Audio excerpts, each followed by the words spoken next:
Hi friends, good morning everybody. ఇది last year model పెట్టమని అందరూ మెసేజ్ పెడుతున్నారు, అందుకని పెడతాను అనమాట. లాస్ట్ ఇయర్ ఇది. ఇప్పుడు సిలబస్ మారింది, బట్ మోడల్ ఇది అవుతుందేమో చూద్దాము. 35 మార్క్స్కి ఇది కూడా. సెల్ఫ్ అసెస్మెంట్ 3 అనమాట. అయితే చూడండి, ఫస్ట్ బిట్స్ ఇచ్చాడు, 5 బిట్స్.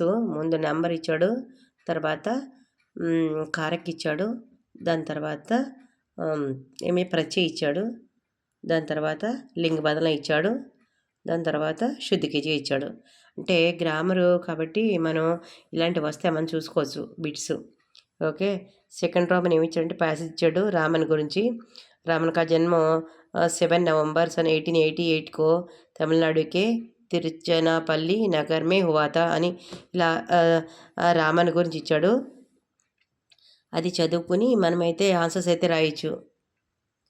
ఇప్పుడు रामन का जन्म कब हुआ, रामन का जन्म किस नगर में हुआ, रामन के पिता किन विषयों के शिक्षक थे, किन परीक्षाओं में रामन ने ऊंचे अंक हासिल किए, ఉపయుక్త గద్యాంశకే లేఖక్ కౌన్ హై అని ఇచ్చాడు. మనం ప్యాసేజ్ జాగ్రత్తగా అబ్జర్వ్ చేస్తే మనం ఇవన్నీ జాగ్రత్తగా రాసేసుకోవచ్చు. అంటే మనకి అపట్టిది కూడా ఇస్తున్నాడు కదా, అందుకని మనం ఇలాంటి చదువుకోవడం వల్ల మనం జాగ్రత్తగా రాయొచ్చు అనమాట. ఇదే వస్తుంది కాకపోయినా ఇలాంటి మోడల్లో మనం నేర్చుకున్నామంటే చేసుకోవచ్చు అనమాట.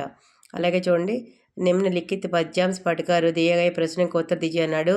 बैठक शुरू उस घनी डाल पर जो खोते पर छाया देती, पंख फुला नीचे खोते में सुखी बैठ अंडे है सेती, गाता शुरू जब किरण वसंती, చూతి అంగ పూర్ణసే చన్కర్ ఇలా ఇచ్చాడు. దీనికి కూడా మనం పద్యం చదువుకుని దీని భావాన్ని బట్టి మనం ఈ మీనింగ్స్ క్వశ్చన్ ఆన్సర్ జాగ్రత్త రాసుకుంటే ఒక్కొక్కరికి ఒక్కో మార్క్ పడుతుంది. నెక్స్ట్ ఇప్పుడు థర్డ్ రోమన్ వచ్చి క్వశ్చన్స్ ఇచ్చాడమ్మా. అంటే ఇది లాస్ట్ టెక్స్ట్ బుక్లోవి. ఇదే మోడల్గా అయితే మనం ఈ టెక్స్ట్ బుక్స్లోవి రంజాన్, తర్వాత యక్షప్రశ్న, మ్యారేజ్ వాటిలో చదువుకుంటే సరిపోతుంది అనమాట. క్వశ్చన్స్కి ఒక్కోదానికి 4 మార్క్స్ ఇచ్చాడు. అంటే 3 క్వశ్చన్స్ రాస్తే చాలు. ఇక్కడ 5 ఇచ్చాడు, మనం 3 రాస్తే చాలు 4 వాక్యాల్లో. ఫోర్త్ రామన్ వచ్చి 8 మార్క్స్ క్వశ్చన్ అనమాట. 2 ఇచ్చాడు, మనం 1 రాస్తే చాలు, చాయిస్ ఉంటుంది. ఇప్పుడు మనమైతే ఏం చదువుకోవచ్చు అనమాట.